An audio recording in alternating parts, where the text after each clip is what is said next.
নমস্কাৰ আমি 1 নম্বৰ বেজপাৰা গাঁৱৰ নিবাসী আমাৰ মন্দিৰত 1 নম্বৰ বেজপাৰা মন্দিৰ শিৱ মন্দিৰত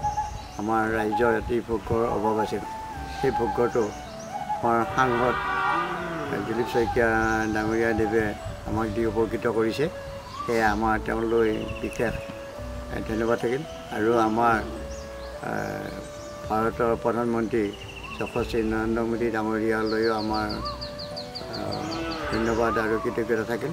আৰু লগতে মাননীয় আমাৰ অসমৰ মুখ্যমন্ত্ৰী মহোদয়লৈও আমাৰ আশীৰ্বাদ আৰু ধন্যবাদ থাকিল আৰু সেয়ে আমি আকৌ এবাৰ মোদী চৰকাৰ অহাটো আমি আশা কৰিছোঁ।